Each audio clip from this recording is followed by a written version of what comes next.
30절 잠깐 보겠습니다.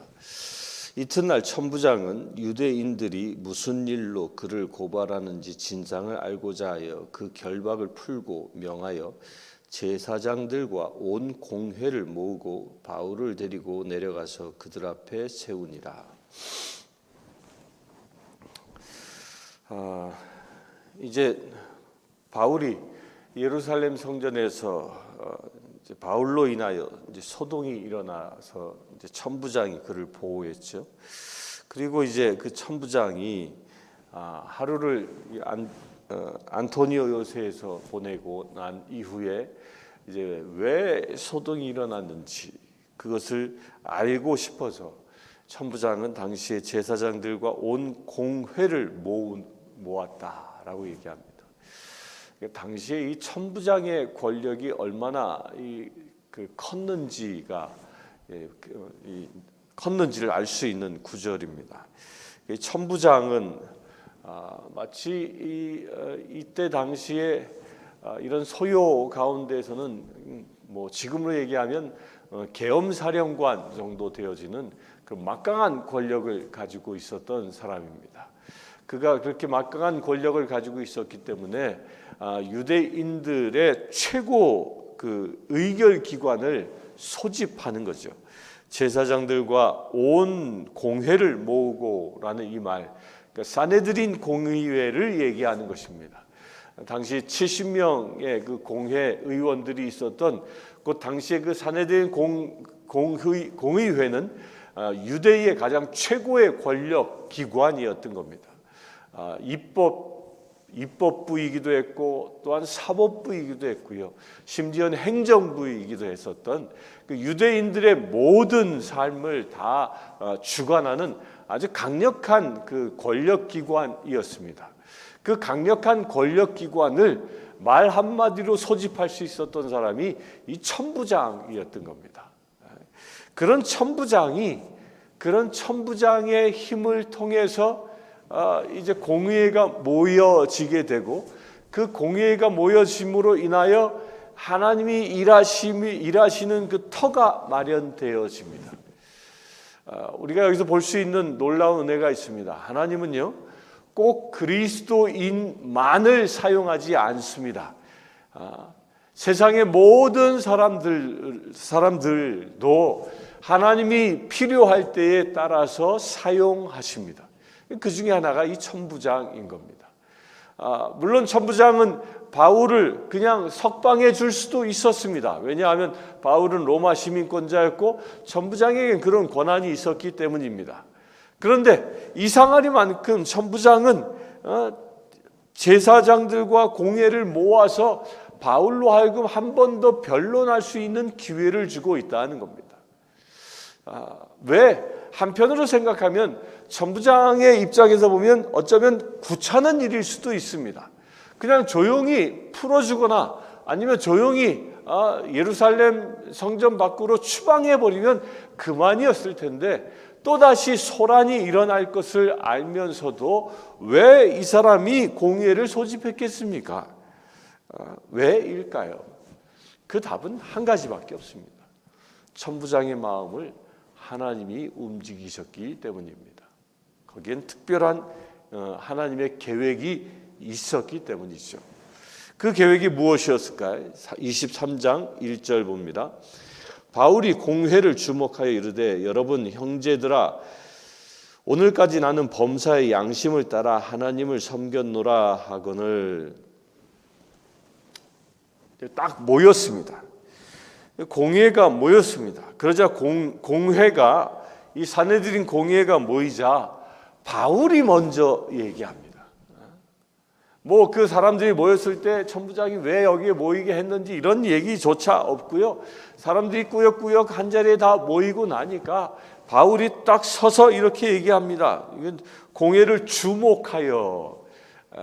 주목한다라는 건 뭐예요? 뚫어지게 바라본다라는 거예요. 집중한다는 겁니다. 곧 바울은 그 공회 70명의 공회원들에게 집중했습니다. 그 집중했는데 거기에는 형제들 그들을 부르는 호칭이 여러분 형제들아 분명한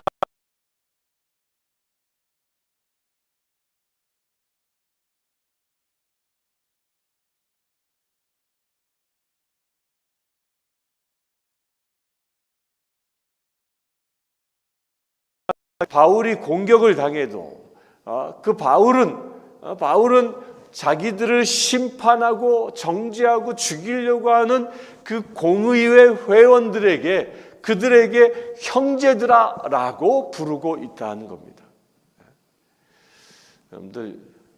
여러분들도 그렇게 될 수 있게 되길 바랍니다. 저와 여러분들 모두가 다 우리를 공격하고 나를 미워하고 나를 핍박하고 나를 억압하는 모든 사람들을 향하여 그들을 원수로 부르지 않고 형제로 부를 수 있게 되길 바랍니다.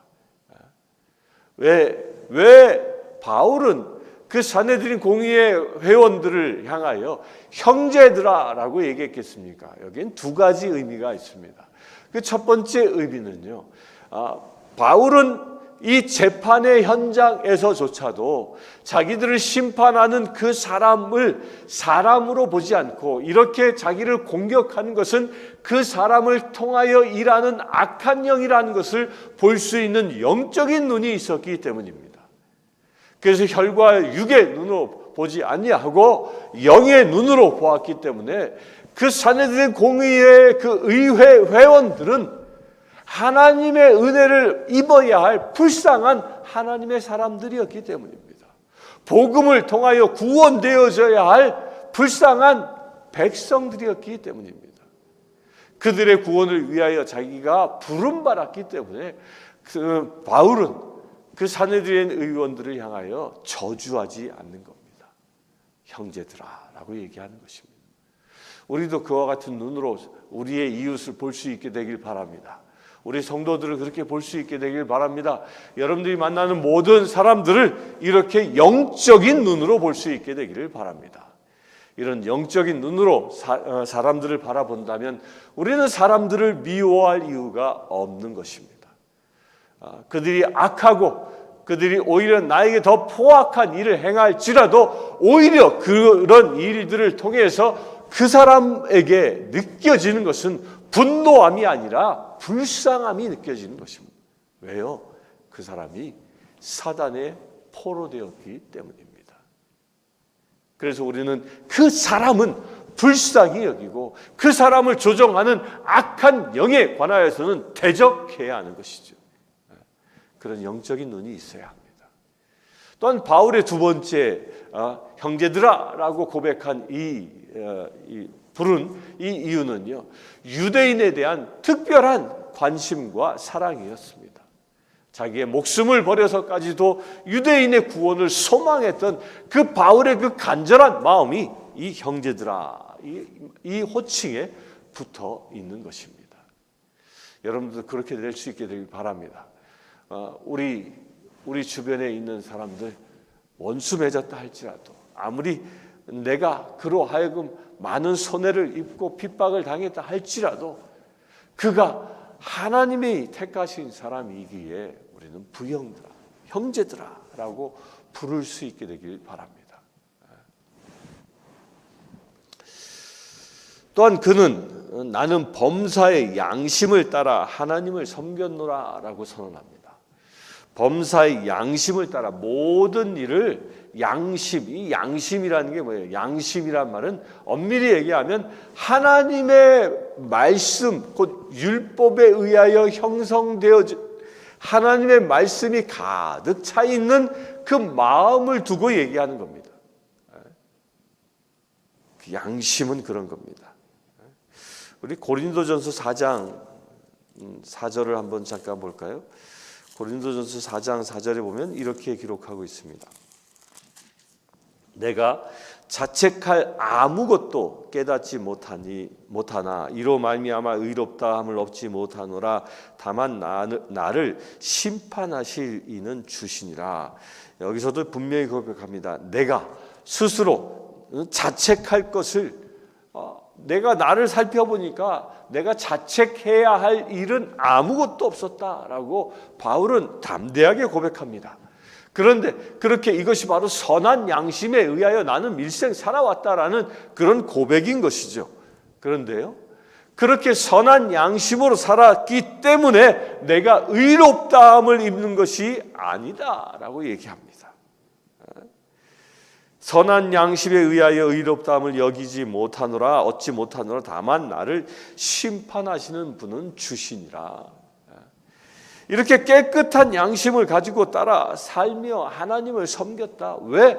하나님만이 나를 심판하시는 분이다라는 겁니다. 이게 대단한 역설이 있는 것입니다. 이 유대인들 당시 사내들인 제사장들 하나님을 자기들은 가장 유대인들 가운데 유대인 중에 유대인이요 말씀을 지키는 것에는 누구와도 견주어서 조금도 떨어질 바 없는 그렇게 자긍심이 있는 사람들 앞에 이런 고백을 하는 겁니다. 양심을 따라 하나님을 섬겼노라. 내가 양심을 따라 하나님 섬겼기 때문에 너희들이 나를 심판한 것이 아니라 나를 심판할 수 있는 분은 오직 하나님뿐이시다라고 선언하고 있는 겁니다. 우리도 이런 선언을 세상을 향하여 할 수 있게 되길 바랍니다.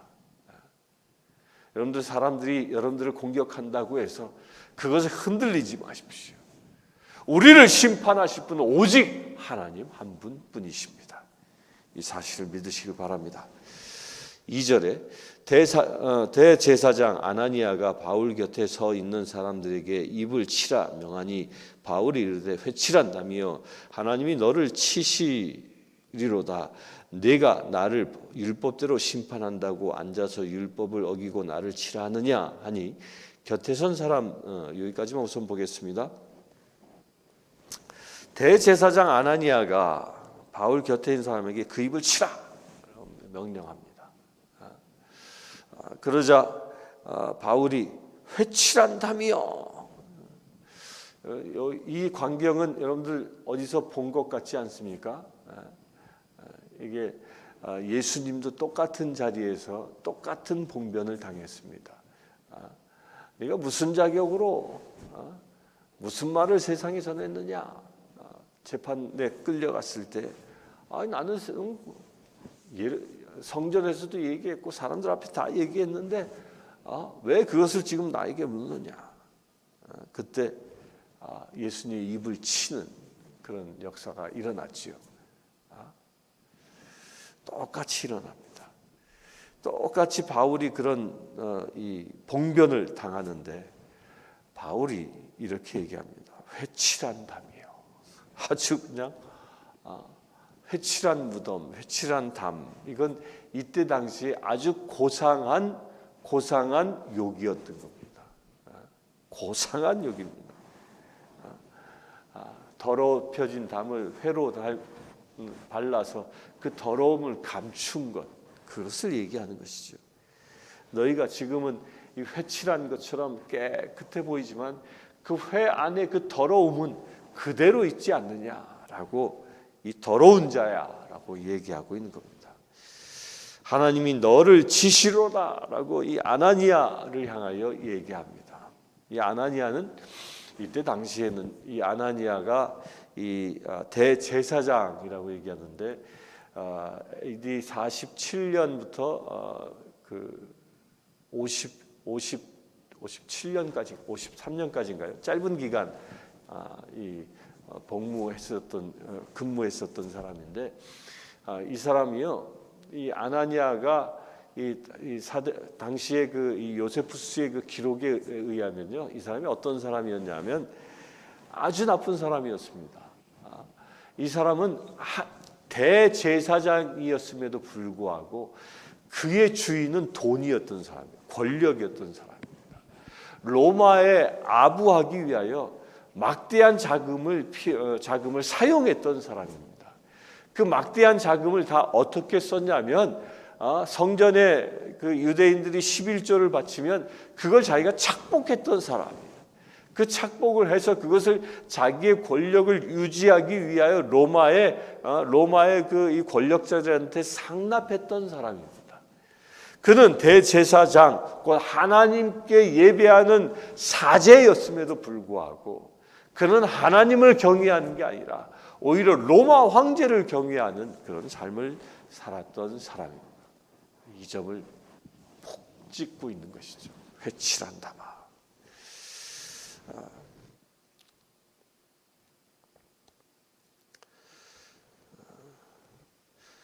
4절에 봅니다.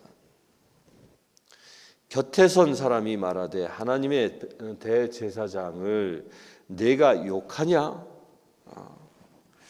그 바울이 이르되 형제들아, 또 여기서 형제라고 얘기하죠.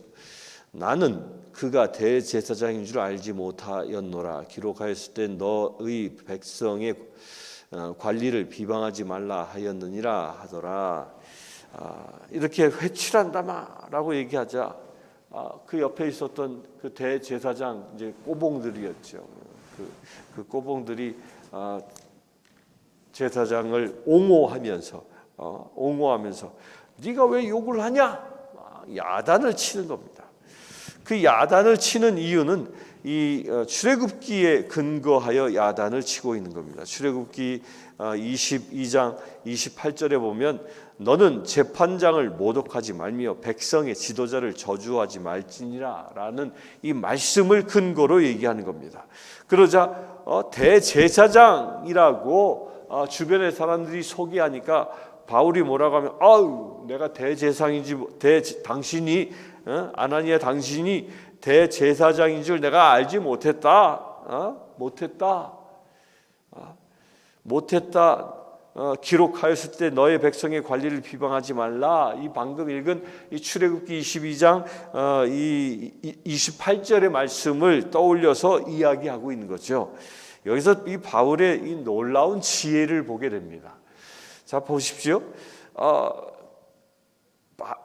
이 유대인들은 그 공의회 회원들은 대제사장을 욕한 것을 지적했고 따라서 그 대제사장에게 용서를 구할 것을 요구하고 있는 겁니다.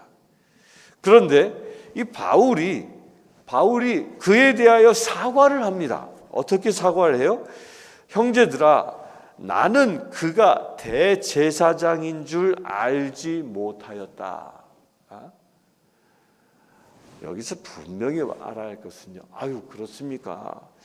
당신 아나니아가 대제사장이었습니까? 내가 당신한테 100배 용서를 구합니다 라고 얘기하지 않고요. 아나니아라는 한 사람에게 용서를 구하는 게 아니라 그 아나니아에게 구하는 게 아니라 그 아나니아가 가지고 있는 대제사장 직분의 용서를 구하는 겁니다. 왜? 출애굽기 22장 28절 말씀 때문에. 이게 참 놀라운 이 센스 아닙니까? 6절을 봅니다. 바울이 그중 일부는 사두개인이요 다른 일부는 바리새인 줄 알고 공회에서 외쳐 이르되 여러분 형제들아, 또 형제라고 얘기합니다. 나는 바리새인이요 또 바리새인의 아들이라. 죽은 자의 소망 곧 부활로 말미암아 내가 신문을 받노라. 그렇게 옥신각신하는 와중에 이 바울이 딱 그들의 그 핵심을 딱 찍어냅니다. 이 산헤드린 공회에는 두 분파가 구성되어져 있었죠. 하나는 사두개인이고 하나는 바리새인입니다. 사두개인과 바리새인들의 그 대표들이 산헤드린 공회를 이루고 있었습니다. 이 사실을 바울은 누구보다도 잘 알고 있었습니다. 그들을 향하여 복음을 전하는데 어떤 복음입니까? 부활에 대한 복음을 전합니다. 부활, 곧 부활, 내가 죽은 자의 소망 부활로 말미암아 내가 신문을 받노다라고 얘기하고 있는 거예요. 이 얘기는 뭘 얘기하냐면 부활하신 예수님을 증언하는 것 때문에 너희들이 나를 신문하는데 이 사람들아 너희들 부활을 믿느냐? 이 이야기를 하고 있는 거예요. 그런데 말씀을 보면 7절에 그 말을 한즉 바리새인과 사두개인 사이에 다툼이 생겨 무리가 나누어지니 이는 사두개인들은 부활도 없고 천사도 없고 영도 없다 하고 바리새인들은 다 있다 함이라. 그러니까 공의회 회원들의 그 약점이 무엇인지 바울은 간파했고요. 그 약점을 통하여 그 공의회를 흔들어 버리는 겁니다. 당시 사두개인들은 부활은 없다, 영도 없다, 천국도 없다라고 생각했던 사람들이었습니다. 반면에 바리새인들은 부활은 분명히 있다, 천국도 있고 영도 있고 천사도 있다라고 믿고 있었던, 그렇게 교리가 다른 사람들이었어요. 그렇게 교리가 다른 사람들의 가장 핵심 중에 핵심이 무엇이냐? 부활에 대한 교리였던 겁니다. 그 부활에 대한 교리를 바울이 그들에게 툭 던짐으로 인하여 이 사두개인과 바리새인들은 이제 더 이상 바울을 공격하는 게 아니라 자기들끼리 교리 논쟁을 통하여 다툼을 일으키는 역사가 일어나고 있다는 겁니다. 그들이 얼마나 모순된 자인가를 얘기하는 것이죠. 여기서 이 바울의 이 놀라운 통찰력이라고도 볼 수 있지만요, 이 말씀은 실제로 하나님의 예수 그리스도께서 이미 예언하신 이야기입니다. 마가복음 13장 9절에서 11절을 잠깐 보면 이렇습니다. 너희는 스스로 조심하라. 사람들이 너희를 공회에 넘겨주겠고 너희를 회당에서 매질하겠으며 나로 말미암아 너희가 권력자들과 임금들 앞에 서리니 이는 그들에게 증거가 되려 함이라. 또 복음이 먼저 만국에 전파되어야 할 것이니라. 사람들이 너희를 끌어다가 넘겨줄 때에 무슨 말을 할까? 분명히 보십시오. 사람들이 너희를 끌어다가 공회에서 넘길 때에 무슨 말을 할까 미리 염려하지 말고 무엇이든지 그대로 너희에게 주시는 그 말을 하라. 말하는 이는 너희가 아니라 성령이시니라. 예수님이 예언하신 것입니다. 너희는 스스로 조심하라. 너희를 공회에 넘길 것이다. 바울이 지금 공회에 넘겨졌죠. 그런데 그 공회에 넘겨졌을 때 너희는 무슨 말을 할까 미리 염려하지 말라. 왜? 성령님이 너희를 통하여 말씀하실 거라 하는 겁니다. 이게 증거입니다. 예수님의 이 예언은 이 바울을 통하여 실제로 이루어진 것이죠. 여러분들 이런 믿음을 갖게 되길 바랍니다. 여러분들도 어디에서든 부활을 증언하면 그 부활을 증언할 수 있는 지혜와 영감은 성령 하나님이 여러분들에게 주시는 것입니다. 그래서 우리는 복음을 전할 때 상황이 좋든 나쁘든 기회가 좋든 나쁘든 가리지 않고 복음을 선포하는 것입니다. 왜?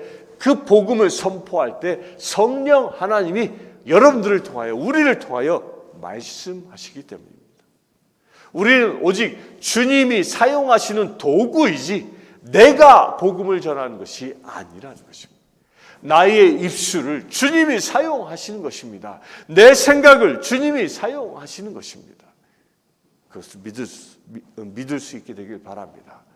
바울은 이것을 담대하게 믿었고 성령 하나님이 인도하시는 대로 말씀을 선포했던 것입니다. 그러자 그들 가운데 다툼이 일어나서 분열이 일어났습니다. 논쟁이 일어났습니다. 그리고 9절을 봅니다. 크게 떠들새 바리새인 편에서 몇 서기관이 일어나 다투어 이르되 우리가 이 사람을 보니 악한 것이 없도다. 혹 영이나 혹 천사나 그에게 말하였으면 어찌하겠느냐 하며 이제 다툼 속에서 자기들끼리 판정을 내려버렸습니다. 어떤 판정이요? 바리새인이 이제 어느 순간 바리새인이 이 분쟁이 막 일어나고 있을 때 이 소리가 커진 것 같습니다. 분위기를 이제 압도하기 시작한 것 같습니다. 그렇게 분위기를 압도하기 시작할 때 어느 한 바리새인이 일어나서 누구를 두둔하고 있어요? 이 바울을 두둔하고 있는 겁니다. 바울은 무죄다. 무죄 선언을 하고 있는 겁니다. 바울은 성령 하나님은 바울을 통하여 오직 부활에 대한 그 명제를 던졌을 뿐인데 그 부활에 대한 명제 하나 가지고 자기들끼리 논쟁하다가 바리새인을 통하여 바울의 무죄를 선언하고 있다는 겁니다. 놀라운 하나님의 지혜임을 우리가 볼 수 있습니다. 그래서 우리는요 변명하지 않습니다. 우리는 오직 진리를 선포하면 그 모든 것들은 하나님께서 우리의 의로움을 드러내시는 겁니다. 이것을 믿을 수 있게 되길 바랍니다. 10절 봅니다.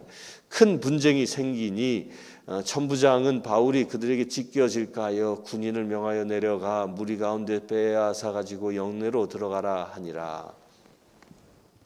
이제 천부장이 보기에도 거기서 막 옥신각신 싸우고 있는데 천부장이 잘 들어보니까 바울에 큰 문제가 없는 것이죠. 따라서 이 공회에 바울을 넘길 이유가 전혀 없음을 저가 보고 바울을 끄집어냅니다. 그리고 영내로 들어갑니다. 그리고 11절 그날 밤에 주께서 바울 곁에 서서 이르시되 담대하라 내가 예루살렘에서 나의 일을 증언한 것 같이 로마에서도 증언하여야 하리라 하시니라.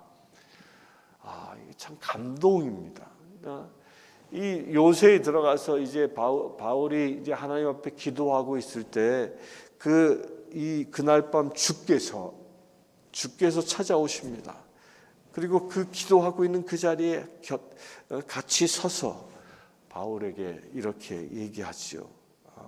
담대하라. 내가 예루살렘에서 나의 일을 증언한 것 같이 로마에서 증언하리라. 이 말은 거꾸로 얘기하면 이런 거예요. 내가 너를 이제 로마로 보낼 거다. 그런데 로마에서 겪을 일을 네가 지금 먼저 경험하게 한다는 거예요. 사람들은요, 한 번 경험했던 것은 다시 하게 되면 두려움이 없습니다. 이것은 마치 리허설과 같은 거예요. 리허설.